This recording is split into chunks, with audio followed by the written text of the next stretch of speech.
Ah, the heroes of the hour. Not content with securing the residential district, you gifted me an Imperial Commander. What are you after, a medal? The work is its own reward, General. I must say, however, that Fordola's claims were not a little disturbing. What manner of power could Xenos have acquired that might equal an icon? Might she speak of our missing Omega? Very possibly. The Empire's fondness for comparable Allagan technologies is exceedingly well documented. Have we made any progress with our own investigation? None. The search goes on in earnest, but Sid has thus far found nothing of note. Mayhap the Garleans beat us to it. If they were working desperately to repair the machine, that might explain their decision to remain within their walls. Ah, Lys. I trust you surrendered Fordola into custody without incident.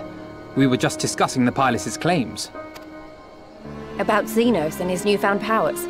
She hasn't said a word on the subject since we rescued Kryl, even when the interrogator asked nicely.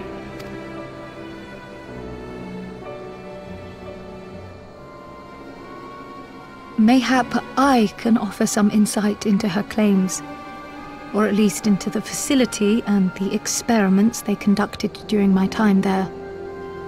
Though my memories of the period are somewhat muddled, there are a few things I remember with painful clarity. Thancred told us only that Fordola had undergone some manner of treatment. Yes. It is a place wholly dedicated to the creation of enhanced beings, whom they refer to as the Resonant. As I understand it, the process aims to imbue a test subject with the qualities of an individual with demonstrated magical aptitude.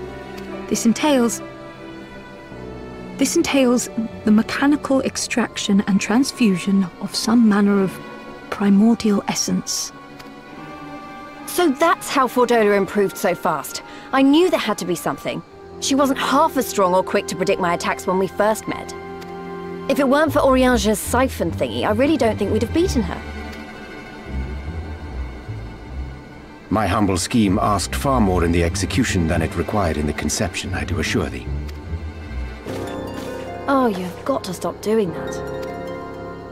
In calling upon Lady Alisaie after her defeat, I was most intrigued to learn of the apparent effortlessness with which Fordola countered her attacks. 'Twas as if she knew the blade's destination ere its journey began. A most impressive feat under any circumstances, but an almost miraculous one when considered in the context of Fordola's unfamiliarity with my lady's arts. How then could she so perfectly predict an unknown opponent's every move? After much deliberation, I surmise that Fordola may be possessed of a preternatural ability to divine meaning from the fluctuations of an individual's ether and to instinctively react. To employ a metaphor, one might say that she was attuned to the whispers of my Lady Alisaie's soul. Wait, have you not just described a manifestation of the Echo? I had no conclusive proof.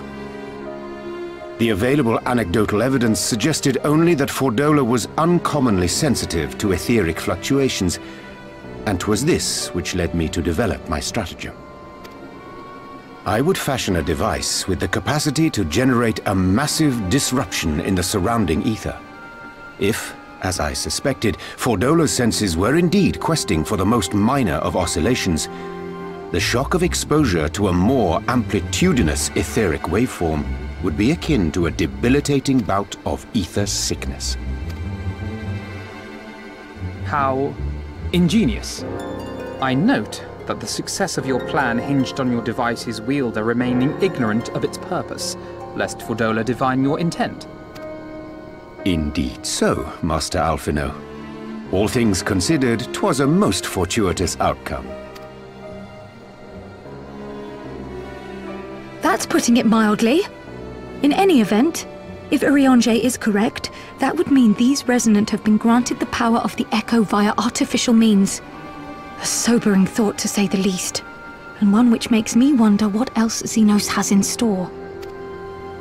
Whatever the Viceroy's newfound powers, I know of none better equipped to face him. And face him you must. For there is now but one path forward, and it leads straight to Alamigo. And it's not as if we came unprepared. We've got all our friends and allies fighting for the same thing. Honestly, right now I feel like we could take on anyone and win. And I mean anyone.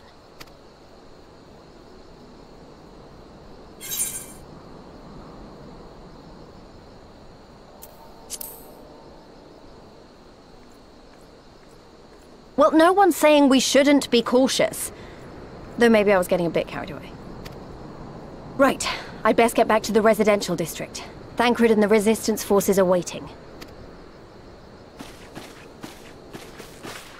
It is time we join the main host. Kryl, in light of your recent ordeal, might I suggest that you remain with the rearguard for now?